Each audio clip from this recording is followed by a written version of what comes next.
Welcome back. We are going to start on our final chapter, which is working as a CNA. You're almost done. Yay! So, let's talk about how the adult care home is structured with organization and it's used for problem solving. This is that chain of command that we've been talking about throughout the course. This is talking about the board of directors and board of trustees, talking about the administrator, talking about the DON, who runs each department, what is their role in the nursing home. So, with an adult care home, what we typically think of adult care home is a nursing home, assisted living, home plus, anything like that. Wherever your residents live is an adult care home. You will have a board of directors or board of trustees, and those are the people that represent the home ownership. Those are the people that think about the financial aspects. Those are the people that are going to be kind of overseeing even your administrator. Your administrator is the top boss at the nursing home. They're the final say of everything. But even then, sometimes they have to go to someone else, and that would be a board of directors or board of trustees. So, say the administrator is wanting to make a major change in the nursing home. If they're wanting to do this huge remodeling project, they're wanting to change some of the policies of who they admit, they want to change, the physical environment, anything big like that. They're going to go to that board of directors and board of trustees, and those people are going to vote on, okay, is this a sound decision? What we need to do for these people? What can we do about this? Is this something we need to really, really think about? Um, so we'll kind of get into that. Or you may see people have the board of trustees that the administrator goes to. So the administrator or the operator, now the operator is somebody that can run the assisted living or home plus or an adult daycare. They can't run a nursing home because it's a lot less regulations, but also a lot less schooling. But that administrator or operator is going to be hired by the board to provide leadership for that facility. So it's ultimately the administrator's responsibility to make sure that everybody is doing their jobs the way that they should be. So the administrator operator answers to that board of director, board of trustees, and that board of director, board of trustees picks the administrator or operator to work at a facility. So, some different departments that are commonly found within an adult care home, and the specific names will vary and the specific people will vary, but we'll kind of do an overview. This is just kind of a recap of some of the stuff we've been talking about through the entire course and things that you'll see in the nursing home just to kind of get you familiar with it. So, our largest department and the one that you will be working for is nursing. So, the primary nursing administrator may also be called a director of nursing or DON. They may also have another title like a director of clinical services or a director of nursing services or whatever it is. Doesn't matter. That person is an RN, typically with a bachelor's degree, management experience, they've had supervisory experience, they've worked their way up the totem pole, they know the ins and outs of the nursing home, they know the regulations, they're good under pressure, and they know how to lead. That's the kind of person that you want as your DON. And remember, you want that person that's going to lead by example. You want that person that the people are going to follow because they want to, not because they have to. You're going to find either way in the nursing homes, but that's the kind of leader that you're going to want to see in an administrator or a DON. So within that nursing department, then you may also have an assistant DON. So this is a person that's going to work directly with that director of nursing. Maybe they take call while the director of nursing is on vacation or handle things if the director of nursing is not available. They might have, some of the duties that the director of nursing is responsible for. Then you may have some unit coordinators or household managers, whatever they're called. These are, again, RNs, excuse me, that are ultimately responsible for overseeing all the day to day activities. Is the care plan being followed out? Are the people taking care of the people the way they should? They investigate all of the different incidents that happen. So, say there's a fall in the middle of the night, and the nurse that's on duty starts the investigation. They fill out the incident report and they turn it in. They turn it in to that neighborhood coordinator or to the household manager, house manager, and that person will start the investigation into figuring out, okay, why did this happen? What is going on? So that's kind of their responsibility. They may also be on some different committees and overseeing some other stuff like, are we adhering to our infection control standards? If we have all these falls, what are we doing about it? Different things like that. So you may see them on some different committees, and they may hopefully try to recruit you for some of those committees. And being recruited for a committee is not a bad thing, it's a very, very good thing. You want to be able to take your voice and your opinion and all of your knowledge to that committee, because otherwise it may be run by a whole bunch of people that make decisions about the things that you're doing on a daily basis, and they may not make feasible decisions because they don't know how it really needs to be done. So I know I'm kind of going off topic, but that's something I feel very, very passionate about, is making sure that we get all of those people that are doing the work to get on those committees and make their voice heard. So in addition to the neighborhood coordinators, you're also going to have that MDS coordinator. I know we've talked about MDS to death in this class, but keep in mind, again, they're the ones ultimately responsible for that care plan. They're the ones that are responsible to make sure that that care plan is being followed out, that the care plan is appropriate, that it's being updated, that the care plan meetings are happening, that everybody's involved that needs to be involved. So they are the top person for that. Then you may have that case manager that's working especially with people on a rehab unit, or a post-acute to home unit, or PACU, or whatever you want to call it, wherever they're going to get better so that they can go home or go to assisted living. But ultimately their goal is to get better and not to stay in the nursing home. So the case manager may be coordinating services for that, maybe figuring out who's going to be admitted to that unit, how to set up discharge services, and kind of follow the progress of all those people that are involved, or that are staying on that rehab unit. Then you may have the charge nurse. You will have a charge nurse. And in a nursing home setting, in a long-term care facility, you will have a charge nurse for every shift. They may work 8-hour shifts, they may work 12-hour shifts, doesn't matter. But you will have a charge nurse, an RN, registered nurse, or an LPN, licensed practical nurse. Either one. Facilities have the federal mandate, that they have to have an RN on duty for those residents at least 8 hours a day. So if you're working day shift, you're probably more likely to see an RN. Not necessarily. You may have some LPNs on day shift, you may have your RNs on night shift. Doesn't matter, as long as they're there at some point throughout the day. So, you got the charge nurse. They're the ones that really kind of oversee single thing that happens throughout that shift. They're going to be the ones that are directly supervising you. They're going to be the ones that are giving you your assignments. They're going to be the ones that are giving you the tasks and following up on those tasks with you. This is a person that you're going to be answering to when you complete those tasks and give all that information to them. So then working also with the RNs and LPNs is going to be your CMA, your Med Aid. They're going to be responsible for all those medications. And then there's you, the CNA. Hooray! You're the person working directly with those residents, the one that's spending the most time with them, helping them with their ADLs, helping them with all of those daily aspects of everything that they need to do for their lives. So wonderful. Hooray, you're almost done. So then we have food service or dietary. Dietary is going to have their own department head, a dietary manager or a dietitian. Sometimes they're called a nutritionist, whatever the case may be. They've got their own department head. Then they have sometimes an assistant director of dietary. Great. Similar to that ADON, that they help out the dietary manager or dietitian, whatever you want to call them, and help kind of carry out the day-to-day activities for the dietary department. Then you may have dietary aids.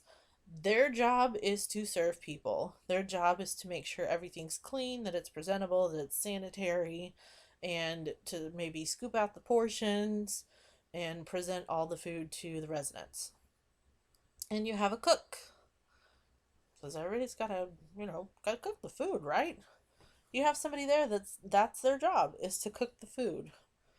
So there's many different people in that dietary department, and they're all responsible for maintaining the sanitary conditions of the food and the quality of the food. They just may do it in different ways. So then we have our activities department. These are what we typically think of as all the fun people. They get to do all the fun stuff, like call bingo, and they like to go out on all the trips, and they get to do all the fun crafts and everything like that. So, activities is not just having fun. There's a specific reason to have that activities department and have as many activities as we do. There's federal mandates and federal statutes that say that we have to provide a certain amount of activities for each resident to maintain that quality of life for them, and we have to provide a variety of activities. Because think about your residents. Do all of them like to go play bingo? Do you like to go play bingo all the time? Not everybody does. So that's why we need to find something that everybody's going to like. Sometimes your residents may want to just do an activity in their room, and that is okay. As long as they are finding some kind of quality in that activity, it doesn't matter what they're doing. So, another department that may be either within your facility or maybe contracted out, people coming in, is therapy and rehabilitation services. A lot of times, if you're working in a long term care facility, those people are going to be working directly in that nursing home. They may not be employed directly by the nursing home, they may be contract workers or have a contract company, but they're there every day and they see the residents every day. Now, in an assisted living or home plus, then they may use a home health agency that will have people come in, different therapists come in and perform those services for people. So, this is going to be like your physical and occupational therapist and your speech therapist that we've talked about. Then you may have a chaplain. Not every place is going to have a chaplain. They may have a full time chaplain, they may have a part time chaplain, or they may not have a chaplain at all. Now, this is someone that's going to service all the spiritual needs of the residents, and it doesn't matter whether the person is religious or not. If they're having a hard time, they may still benefit from talking to the chaplain. The chaplains are trained to talk, that's what they're there to do. They're, of course, there to provide spiritual guidance and support, but sometimes somebody just wants to talk, and maybe the nurse aide either doesn't have the time to be able to spend with that resident like the resident needs, or the CNA may not be comfortable with that conversation. So that's where a chaplain can kind of step in. Then you have your environmental services or housekeeping and laundry. Sometimes maintenance will be included in that environmental services. These are the people that are going to be washing the bulk of the laundry. They're going to be coming around and cleaning the apartments and cleaning the halls. They are responsible for keeping everything clean and sanitary. So please work with these people. They have a job to do just as much as you do. And having a good relationship with your housekeeping, laundry, and environmental services staff is going to not only benefit you, it will benefit the residents. Because if you've got that good relationship and you know if something's going on and you can go to that person and not receive any negative feedback, that's a great day for everyone all around. You can get your issue addressed a lot quicker and your resident can get on with their day. So I'm not saying that people in housekeeping and laundry are spiteful or mean. That's not it at all. But just remember, all of these departments have a job to do to help take care of the residents just like you do. And all of their jobs are important. You may have the most hands on care with that resident, but that doesn't mean that what they do is not important as well. So you do have the maintenance department. Again, sometimes they are part of that environmental services department, depending on where you're at. Maintenance is going to be the people that can come around and fix things. That's what they do. They can also help, say you have a resident, and this has happened to me before. You have a resident that falls in their room, and you hear them fall, you hear a thud, you hear them go, oh, and you try to open the door, you can't get it open. Every time you kind of push on it a little bit, you hear, oh, What are you doing? Maybe your resident has fallen and is leaning up against the door. Sometimes your maintenance staff can be your best buddy in that situation, and they can figure out how to get the screen off the outside of the window and get the window open without breaking it in and have somebody crawl in and go check on your resident. That can definitely happen, and use that maintenance person to your advantage. Again, another good reason why you want to have a great relationship with your other departments, because they can really, really help you out. Now, maintenance will be doing a lot of routine stuff, but they can also do things to fix things that have broken. They'll do preventative maintenance, and then they'll do fixing maintenance. So things like the lockout tagout program. We talk about lockout tagout back in our safety chapter, and putting that tag on everything that says don't use this. This is not working. Well, what happens after that? That's maintenance's job to figure out how to fix that or replace it. So have a good working relationship with your maintenance people. Then you might have purchasing in the business office. These are going to be the people that are in charge of billing. These may not be your resident's friend just because of the job they have to do with picking up the bill every month and mailing it out and figuring out the bill every month and then mailing it out. But they are still very, very important. You may not ever really talk with people in the business office very much, but again, it's important to have a good, respectful relationship with them because, yes, they are producing the bill, but they are there for the same reason as you, to make sure that that home provides quality care to that resident. And part of the billing aspect is to make sure that, especially with Medicare and Medicaid, those government insurances, that nursing home recoups as much money as they can for the care that's provided to the resident. Then you may have somebody that does purchasing. All those supplies that you need, all of the briefs, all of the wipes, all of the gloves, all of the alcohol swabs, the probe covers for your thermometers, everything like that. It all has to be bought from somewhere. We're not just going to walk down, go down to Walmart and buy everything. No, you need to buy them from medical supply companies. That's where your purchasing person comes in handy as well. And again, you may not have a direct relationship with these people, but it's important to remember their role in your facility. Then you have your medical records people. These people are responsible for making sure that all of the medical records and health information is complete.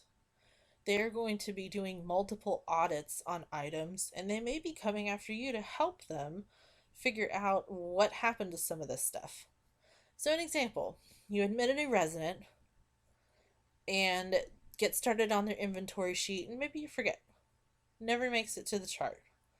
Then, maybe a week later, medical records person is doing an audit. They're looking for that inventory sheet to make sure it made it to the chart. It didn't. They may look back on the schedule and say, oh, hey, Susan was that CNA that day. I think they admitted them. She's here today. I can go ask her about that. So they may be coming to you and saying, hey, do you still have that inventory sheet for Mr. Smith? He came in last week and it's not in his chart. I don't think it ever made it. Can you help me out with that? So you may have to do the inventory sheet at that time. That's why it's very, very important to make sure that that stuff gets done when it needs to be, because someone else is going to have to stop and take time out of their day to come track you down, so you take time out of your day to fix it when it should have been done in the first place. Yes, everyone makes mistakes. Everyone forgets from time to time, but don't make it a habit, because then you are impeding someone else's job of finishing that medical record and going on to the next one. Then we have human resources. Human resources a lot of times can be a very, very valuable friend to have. A workplace friend. Not saying that you have to be super chummy with them, but human resources a lot of times are going to be the people that you go to. Maybe if you're having a problem with your supervisor or your DON and you just don't feel comfortable taking it to them, you can a lot of times take it to human resources and they may be able to help you with that. Now, just know your chain of command of facilities, because some facilities may say, don't go to HR. You need to go to the administrator if you have beef with your DON or whatever the case is. But human resources a lot of times will get involved in some of the interpersonal stuff between people. Maybe two coworkers aren't getting along. The supervisor has counseled them on it. They've had verbal warnings, documented verbal warnings. They're still not seeing eye to eye. What do we need to do? People in human resources have been trained to be mediators and kind of not get involved in the situation, but kind of help people see both sides of it so they can get their issues resolved. Another aspect of people that may be in your facility are volunteers. These are people that are coming in to volunteer their time. They are not getting paid. So be nice to them. They don't have to go be there to do the work. They choose to be. You are getting paid. Of course, you are there for the residents, just like they are. But a lot of people will kind of look down on volunteers and begrudge the volunteers because they think, well, they don't have to do my job. They don't have to do all the hard work. They just get to come in and play games and read to people, and then they can leave. They don't have to be here all day. Well, yeah, but they're volunteers. They don't get to spend that time with the residents like you do. They don't get that one-on-one time with the residents like you do a lot of times. So just kind of keep in mind that your volunteers are there volunteering their own time, not getting paid to do this because they want to help the residents as much as you do. So, some different qualities for effective teamwork.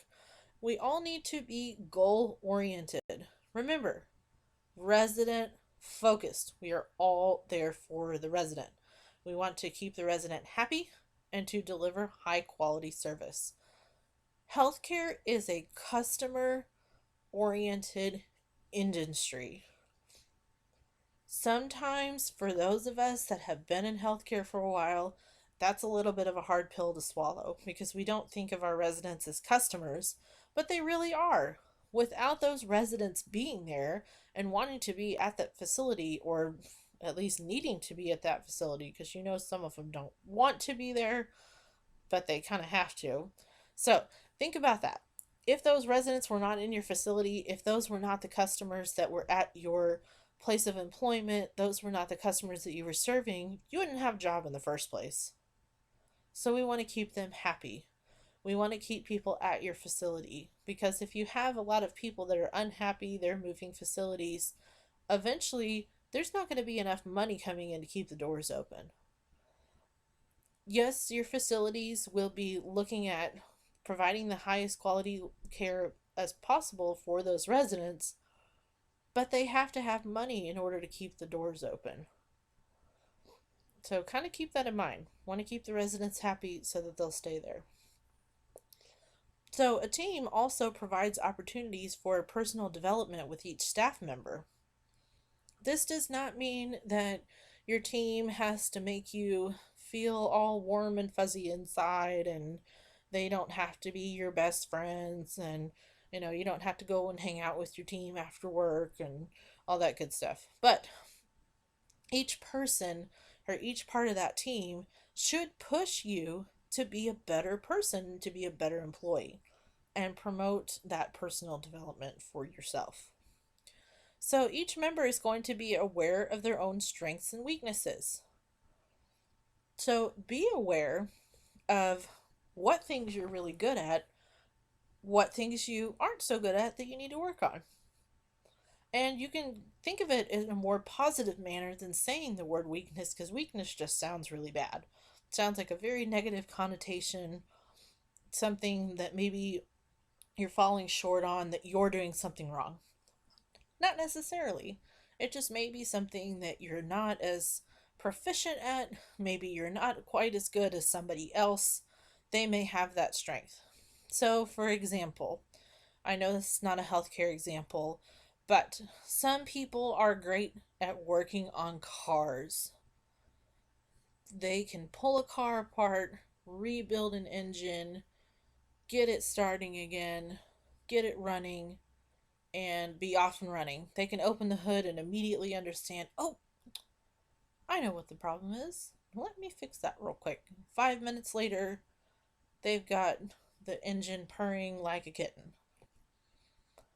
Other people may be looking at the car engine.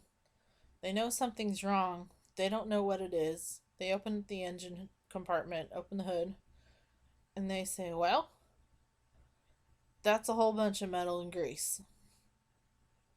Yeah, I don't know what to do with that. But they may be great at math, where the person that's working on the engine is terrible at math. We all have our areas of strength. We all have our areas that we're maybe not so strong in. So kind of keep that in mind. So when we identify those areas of strength, we want to support them. When we identify those areas of weakness or the areas for improvement, we want to accept them and to help that person figure out how to make themselves stronger or how we can help make them stronger.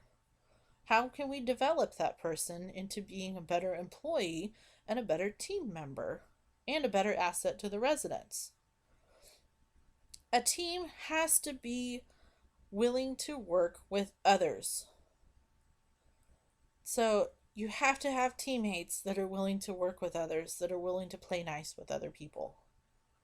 If you have one person on your team that it is difficult to have a good relationship with them, they like doing things their way, they may be very good at it, they may be extremely good at what they do, they may be great to the residents, they may be the best CNA you've ever seen. However, they don't play well with the other members of your team. They might be grumpy if you question something that they're due, trying to find clarification or trying to learn from them. They may think that you are trying to threaten what they're doing. They may start gossip about other people, and don't feed into that gossip. That is going to be one of the biggest downfalls of a team, is feeding into that gossip. Don't do it. But if you have those people that are really, really having a hard time working well with others, your team is not going to be nearly as effective. So that person, if you have a person working on your team that's that way, that person may have to eventually decide, is this the right fit for me? Again, they may be a wonderful CNA. They may be amazing to the residents, do everything the residents ask. They're nice, they're polite, they're respectful, they take care of them just the way that they need to be taken care of. But they don't play nice with you. They may have to decide, is this a good fit for me or do I need to go somewhere else? Don't automatically discount those people and shut them out, because you can learn a lot from some of those people. Even if they're not willing to be a good team player, you can still learn a lot about quality resident care and about being a good CNA. They just may be lacking that aspect of being a good team player. So you may try to help that person, maybe teach you the things and compliment them on how much they know and how good of a CNA they are. Sometimes you can turn those people around. And it is going to be a team effort. No one person can fix the person that is, grumpy most of the time and doesn't want to play nice with the other members of the team. Generally, no one person can fix that. So it is a team effort. But there are things that the other team members can do to understand that that person may just not be, a people person except for the residents. Now, if they're just downright rude, really, we're not going to really accommodate for that. That's something that needs to be addressed. If the person is just not willing to be part of the team, they're rude, they're hateful, don't deal with that. But if they're just kind of grumpy from time to time, there may be some other team building exercise to help get that person maybe out of their shell and have them be a little softer as part of the team. So the team that works very well together also includes individuals that will be affected by that team. So, what this means is the fact that you may have the team that is affected by that individual that might be the person that's a little bit more difficult to deal with, but just know that that individual is also going to be affected by that team. You also need to remember that your residents are considered team members, because if you have that environment that is really good, you've got a great team, everybody works really well together, you're all on the same page, you're getting everything done, you're efficient, you're happy, your residents are going to be happy too. They're going to pick up on whatever mood that you are putting out. Now, if you come to work, you're cranky, you're grumpy, you don't want to be there, you don't want to deal with anybody, your residents are going to pick up on that as well. So you are the one that is going to set the tone for your shift. Yes, you may not be the only person that does, but if you come in to your shift and you're grumpy, you're cranky, you don't want to be there, your team members are going to pick up on it and your residents are going to pick up on it. And sometimes there's only so far that a positive personality can take it before they start feeling the effects of the grumpiness too. But if you come in, even if you're not feeling it this morning, even if you're exhausted, you have been up all night, maybe with a sick child, but now miraculously 2 hours before you have to go to work, oh, they're sleeping like a baby. But you still have to get up and go to work. So you're kind of cranky, maybe kind of disgruntled at your child, even though it's not their fault. And you just really don't want to be there. But you know what you're going to do when you walk in the door? You're going to fake it till you make it. You're going to put a smile on your face. You're going to greet everyone. Good morning, how are you? Or good afternoon, how are you doing? Or how's your evening going? Whatever time you come in, put a smile on your face. Be nice, be respectful, and your good attitude will spread. Just like that bad attitude spreads, the good will spread as well. You may have another team member that is like you, had a bad night, really doesn't want to be there. They're grumpy, they're cranky, they just want to go home, they don't want to deal with anybody. If you come in with that positive attitude, you may be able to help turn theirs around as well. So, some skills of a successful team member. In order for you to be a successful team member, you want to be able to deal with everyday situations and prevent and manage potential conflict. Because if you're working in an area that has more than one employee, you are likely to experience conflict from time to time and have to deal with it. So, the team member that's successful will listen very carefully. You're going to listen to the other team members and you're going to listen actively to their needs and concerns. You may have this other team members that are grumpy, that are cranky, that they have a complaint all the time. However, if they have a valid concern coming forward, you really need to listen to that. So hold your judgment and don't pass judgment until you've heard what they have to say and figure out, is this a legitimate thing? Can I help with this concern? And maybe make that person's day a little better. So you always want to recognize your own feelings about the issue. So you want to take control of your own emotions to stay focused on whatever the issue is. So say you have a person that has been working in the nursing home for a long time and they've got their own routine, they know what they want to do, and now they're having to train you. You're the brand new person. You're having a hard time getting the organization and the time management down because you think, how am I going to get all this stuff done in one shift? That's a lot to do. So you maybe ask for clarification and they get cranky with you and grumpy and say, well, I already told you what you needed to do. I don't know why you're asking again. What's your problem? Hopefully they're not going to be outright rude like that, but they may not be as perceptive to your concern as much as you think it's needing to be addressed. So you want to take control of your emotions and stay focused on that issue. Try not to get defensive. That's very easy to do, but keep your emotions in and maybe figure out a different way to approach them. So you always want to strive for cooperating, not competing. You're not trying to take over that person's job. You're not trying to, push them out of the way. You're there to work beside them and work with them. A lot of people may not realize that, but that's what you're there to do.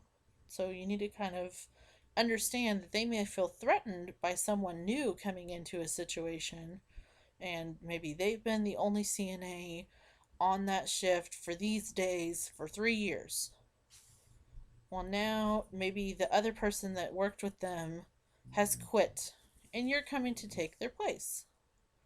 Well, this person that's been established there may feel like you're coming to take their place. Not the issue there, or not the purpose, but that's how they interpret it. So you need to kind of try to put yourself in their shoes and see if there's a reason why they feel that way. And then if you think, oh my goodness, that's ridiculous, why would I want to take their job?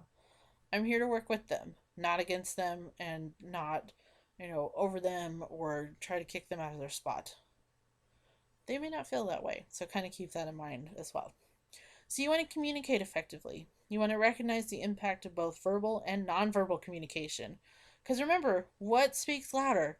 Actions or words? Always your actions. You can be in that grumpy mood, really cranky, really tired, don't want to be there.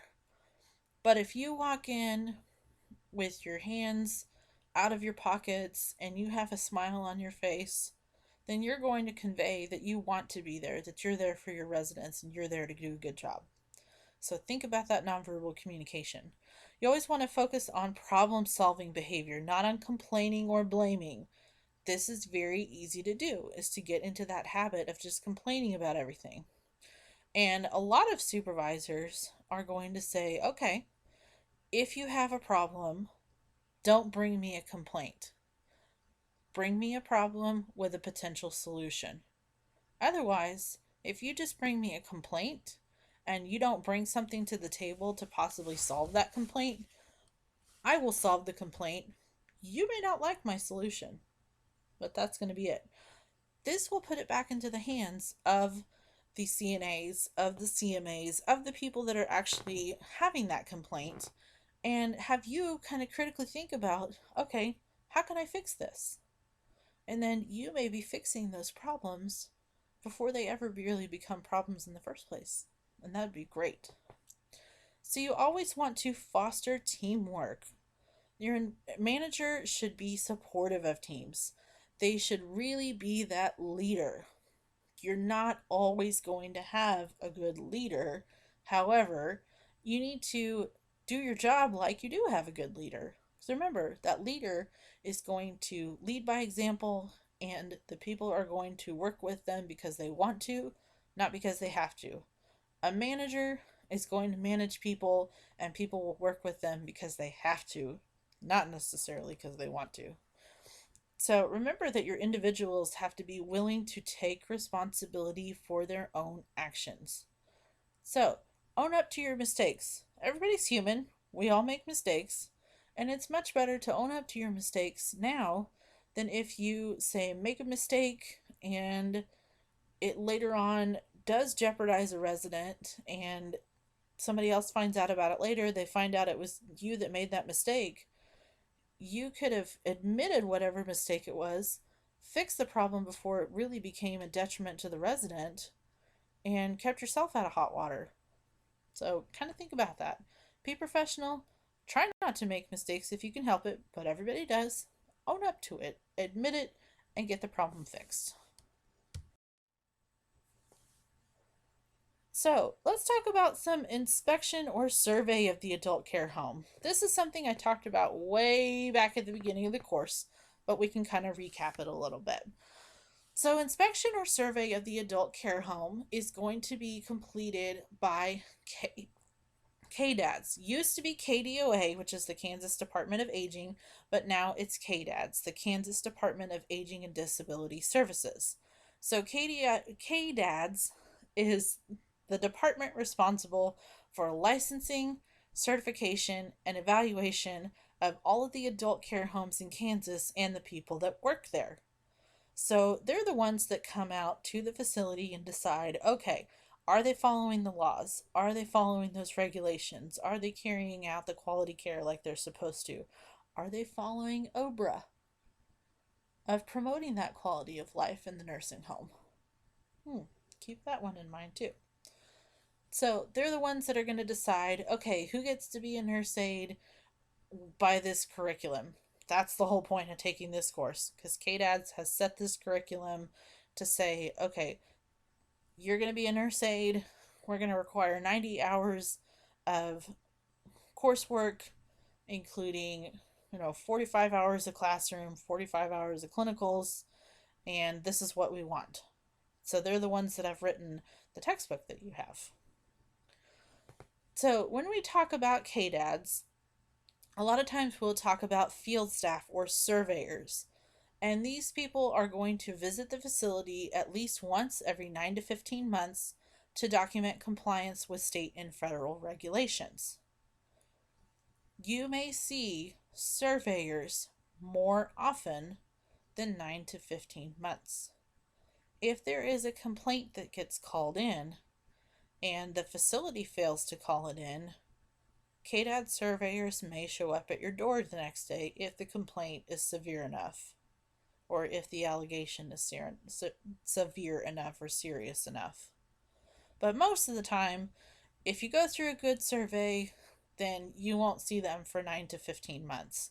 That's what we call our survey window. So if you ever hear people say, well, we're in our survey window right now, so we really need to be on our best behavior, that's what that means.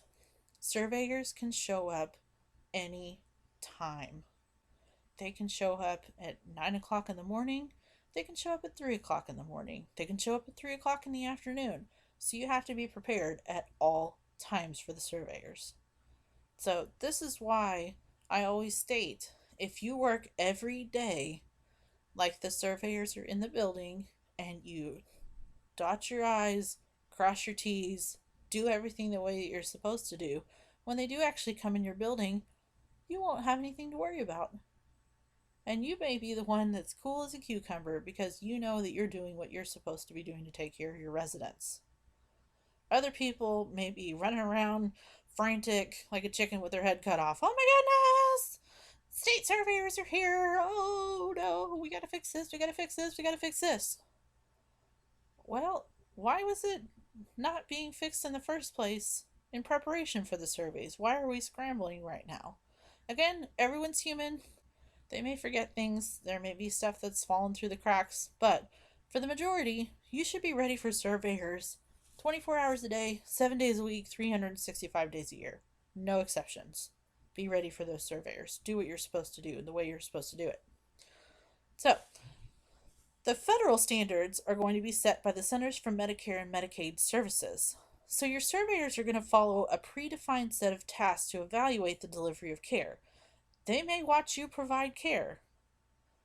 So they may interview the residents or interview the CNAs about those residents and the care that's provided. They may interview you about how many residents you have to take care of, what kind of resident load you have, what kinds of residents you take care of. If you have anybody that's combative, how do you handle that? They may ask you about staffing. They may ask you about your supervisor, your charge nurse. They may ask you about what do you do if you suspect abuse, neglect, or exploitation. That's been a big thing lately. So really be prepared to answer that question. And remember, if you have a surveyor that asks you something and you are not sure of the answer, do not say, I don't know. No, that's not an acceptable answer because then you look completely incompetent. And not only do you look incompetent, your facility looks as if they don't know how to train you. So, if you are not sure of the answer, you can say, let me find that out for you. As long as the surveyor knows that you know where to go to find the answer, then they will be happy. Yes, they expect you to know basic things and not to have to ask someone else or, call in your lifeline for every answer. But if there's bigger things, then you need to be able to find someone that will have that answer for you. Typically, go to your charge nurse. If the charge nurse doesn't know or isn't available, go to your neighborhood coordinator if you have one. If they don't know or if they're not available, go to your DON. If they don't know and they're not available, go to your administrator. If they don't know or not available, then that's a little worrisome.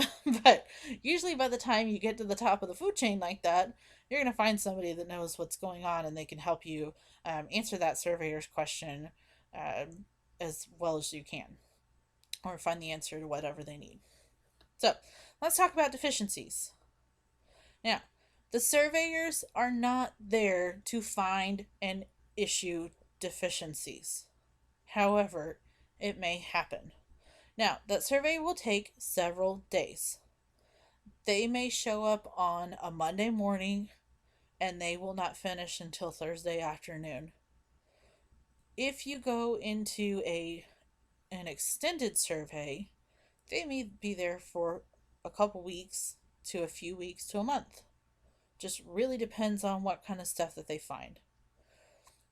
So, additional abbreviated visits are prompted by complaints. That's where if you have something that gets called in, maybe the facility doesn't call in because they don't know about it, that's a complaint survey that they might be showing up at your doorstep.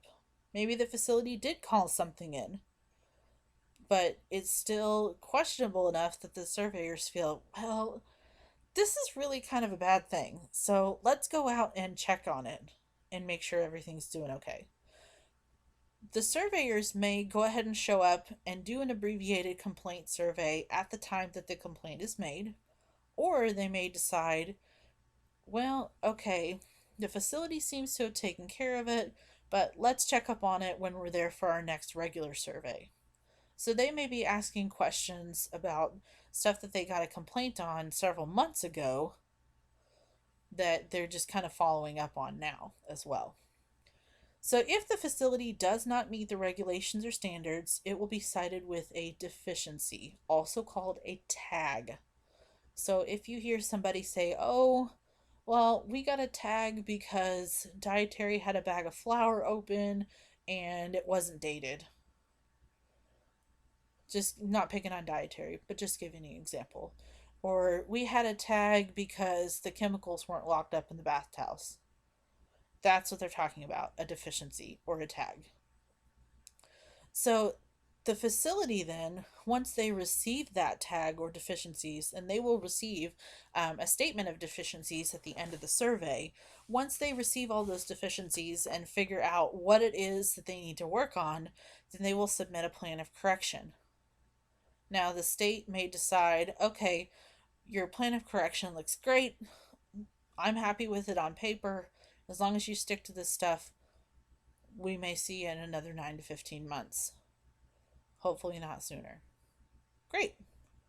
Now, if you get deficiencies that are really, really bad, like people's lives are in danger or people have the potential to be harmed on a greater scope than just maybe a couple people, then the surveyors are going to show back up at your doorstep, usually within a few weeks. So they may decide, okay, you've put an immediate plan in place to help protect people.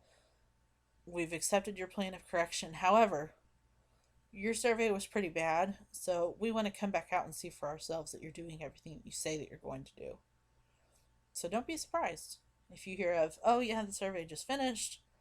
We got these tags for whatever. They're going to be back in a few weeks. So you got to stay on your A game. Don't let that stuff slide again. Don't say, oh, well, the survey's over, so now I can go back to my bad habits. No, no, no, no, no, no, no. Keep your good habits. Keep your good habits like your surveyors are there all the time. And hopefully that will start rubbing off on your coworkers as well. And this is not to try to make people on edge. This is not to try to scare people. This is to try to make people think. We want to make you think about, okay, again, if we're working our job every day and doing things the way that the surveyors want them, because the surveyors want them by the regulations. They're not just coming to your facility and saying, well, I feel like being mean today. I want you to do it this way, and I'm going to make it as difficult as possible. That's not the point. The point is, the laws have been written a certain way, and the surveyors are there to enforce them and make sure that the facility's doing what they're supposed to be doing. So if you are doing the things the way that you're supposed to be doing them, you'll be fine, and hopefully that will start rubbing off on your coworkers. And then by the time surveyors come around, you don't have anything to worry about. So, a copy of the most recent survey report is available at the facility for the public to read. Now, this has to be posted public information. There needs to be somewhere in a very visible spot that says a copy of the most recent survey is available wherever the spot is. And you have to have that survey in that spot. You can't just say, oh, well, the survey is available in the library. And then you go to the library when the surveyor asks for the survey book, because they will ask you for that survey book to see where it is with the most recent surveys in it. But if it says it's in the library and you go to the library and it's gone, that can be a big problem. Most of the time, some of them may be pretty nice and say, okay, I'm going to give you a chance to find it. Because that has actually happened to me during a survey. We had a survey book that said it was in the library. The surveyor asked, okay, can I see it? Sure. I went to the library, it was gone. There had been a group of residents that had redone the library, and they didn't realize what the survey book was, so they took it out of the library and took it up front to the administration offices. Oops. So then I was caught unaware of that, but luckily the surveyor was really nice and we figured it out, and I went up to the administration office, found the survey book, brought it back. They did not cite a deficiency for that because I was able to find it, but I didn't just stand there and say, well, I don't know where it is. No. Well, it was usually here. We've had some recent changes in the library. I will find it for you. Great. They were happy with that. So we found a new hiding spot or a new spot for the survey book after that and made sure it was there every single time. I would check almost on a daily basis to see, is the survey book where it's supposed to be. So the next time the surveyors came around, they saw the sign. It's in the little table across from the sign. Great, it's right there. No problems. So what is your role in the survey process? You are going to play a very, very important role in demonstrating that the care and services provided to the resident is consistent with those regulatory requirements. You're going to respect and support those resident rights. You're going to respect their right to privacy and confidentiality. You're going to respect their right to dignity. You're going to knock on the door and use hand sanitizer or wash your hands and announce yourself every time you walk in that room. When you provide that pericare or incontinence care or give a bath, you're going to shut the door and close the curtain and close the blinds to the outside. You're going to keep the resident covered as much as possible. You're going to interact in a friendly manner with the resident and call them by their chosen name. These are all things that we've been talking about throughout this entire course that the surveyors are going to be looking for. And they will watch you. They will watch you perform all of these duties for your resident. And they will follow up with the resident and ask them, are they taking good care of you? Are they nice? Do they attend to your needs when you need them? When you put on your call light, do they answer it? These are things that they're always going to follow up on. So that's part of why your job is so important. So you want to make sure that your duties are consistent with quality care. Again, that your residents are taken care of and that they're happy. Some of your residents, you may never be able to make them happy. Your surveyors do realize that, because your surveyors are human too. Your surveyors have worked in the nursing home. They know what it's like to experience a survey themselves. So they will understand, if you've got that one resident that everybody's kind of like, oh my goodness, I hope they don't pick her to talk to. What kind of bad stuff is she going to say about us now? You may be doing every single thing right for that resident, answering their call light promptly, taking good care of them, being gentle, calling them by their name, being respectful, giving them their dignity and privacy, never breaking confidentiality. they still are not happy. You will never be able to make them happy. The surveyors are going to realize that. They're going to be able to pick up on those people that year after year after year, every time that they interview this person, then maybe the person, doesn't ever have anything good to say. But the surveyor can tell by looking at them and looking through their chart and seeing they haven't had any, unexplained bruising. They don't have any bed sores. Their incontinence is handled. They're being taken care of. So just know that your surveyors are human and that they're going to look a little bit deeper than just taking everything at face value. That doesn't mean that they're not going to understand and listen to the residents if the residents do have complaints, but they do understand some of the residents will have complaints no matter what you do. So then your last thing for CNAs is you always want to respond to the surveyor's questions. And again, I cannot stress this enough. Do not just say, I don't know. Well, they didn't tell me that. Was I supposed to know that? Yes, you're supposed to know that. That's why they're asking you. If you don't know that, find someone that does. But don't ever just say, I don't know, and leave it at that. So let's talk about a trainee two. Training two is where you're at right now, finishing up the class. You are a person that's been enrolled in the CNA course and you've satisfactorily completed that task checklist, that 40-hour checklist. So that trainee two status expires 120 days following the start of the course, by which time that individual or you should have your CNA license. So from that first date that we started this course, 120 days out from there, that's how long you had to finish the course and take your state test. Otherwise, you got to start all over again. So that's why we're trying to get everybody finished, get through the clinicals, get your final done, get you scheduled for the state test, get you working. That's the goal. So our certificates are issued by CADADS. That CNA certificate is issued after you successfully complete the course and the state exam. Then you will be given a CNA identification number. You will not get a card mailed out to you. They used to mail out cards, but they don't anymore. So the individual names and CNA identification number are listed on the Kansas Nurse Aid Registry. It's www.ksnurseaidregistry.org. And do not put an E on the end of aid. That takes you to a totally different, non-related, weird website. But www.ksnurseaidregistry.org. That is where you can go on and look up your CNA certificate number, and that's where the employers are going to check when they're hiring you. So if you do not have a valid certificate number, the employers will find that. And a lot of times, employers will start looking at CNA certification numbers before they even pick people to interview. So if they see that you're not valid on the registry, maybe you're starting to look for a job now and you're still a CNA trainee too. You're not going to be listed on the registry anywhere. So put that down on your application paperwork and put the date that you're going to finish the class. That's perfectly acceptable.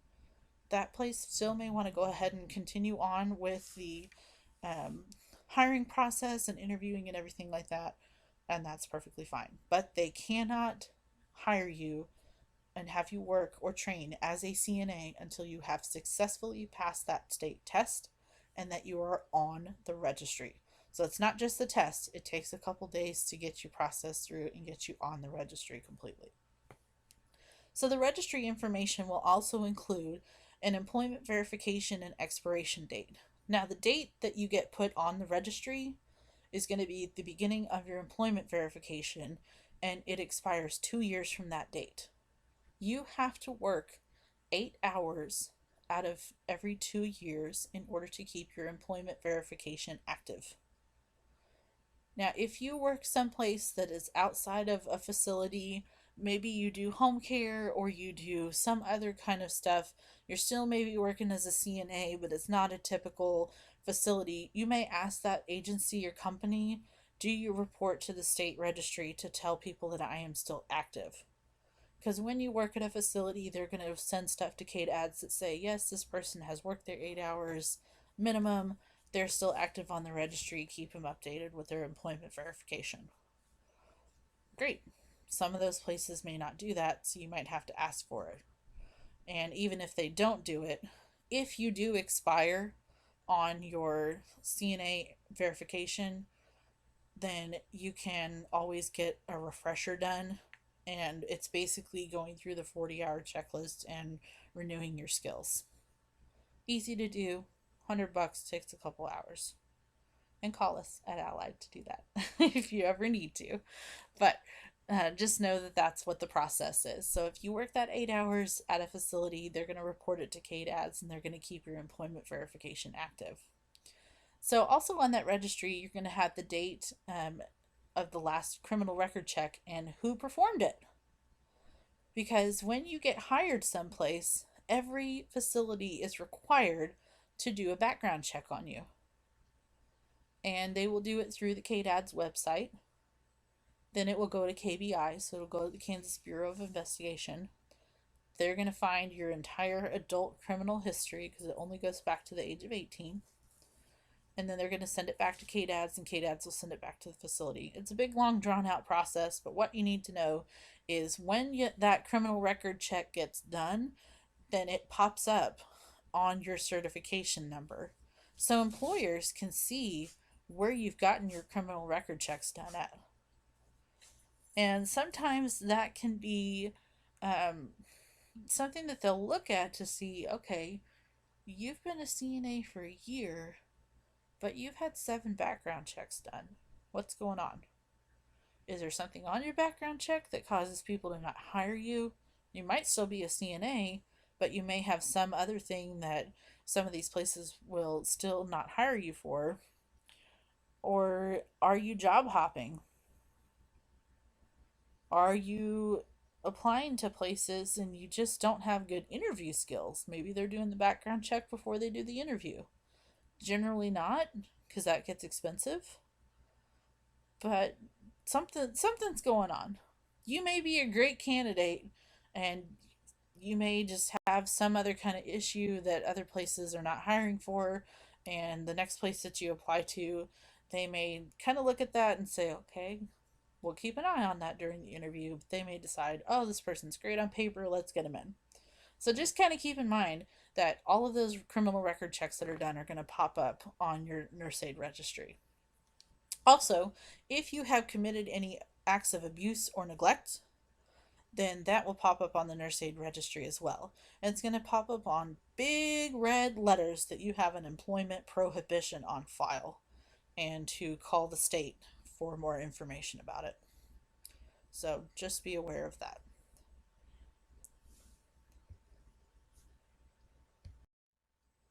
So this concludes our presentation and all of our course for learning how to be a CNA. I really hope that everyone has enjoyed this course and that you've gotten a lot of good out of it. Once you have completed this PowerPoint, we've got some more videos for you and another time survey. After that is your final. If you are not quite sure on some of the stuff on your final, you can always go back to the previous modules and look at stuff, or look through some of the previous videos and see if you can get some information off of there. But I hope that you've really learned a lot, and I'm really glad that everybody decided to take this course, and I'm excited that you're all going to be CNAs and that you chose Allied for your training, because that really means a lot to us. And please keep us posted how you're doing with all of your work and where you get a job and how you're doing. If you ever want to become a med aid or a home health aide, come back and see us, because we have a lot more programming to offer for you. So at the conclusion of Unit 25, like I said, going to have another time survey. Then you're going to have your final.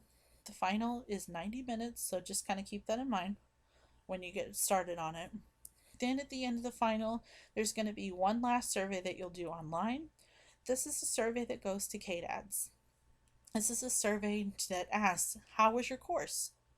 Did you get everything you needed out of this? Did you have any technical difficulties?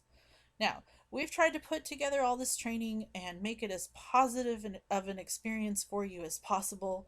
So we'd like to have that reflected in that KDADS survey as much as possible. So all of the great things that you loved about this course, please put it on there. You will have another chance to tell us as the school how we did on our course. So any extra feedback that you have on there, please put it on there. And remember that this course is 90 hours and that you have spent approximately 45 hours online.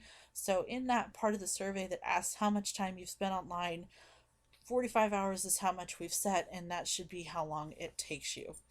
So if you have any questions, again, contact your instructor. I hope you have a wonderful day, and congratulations on completing the course.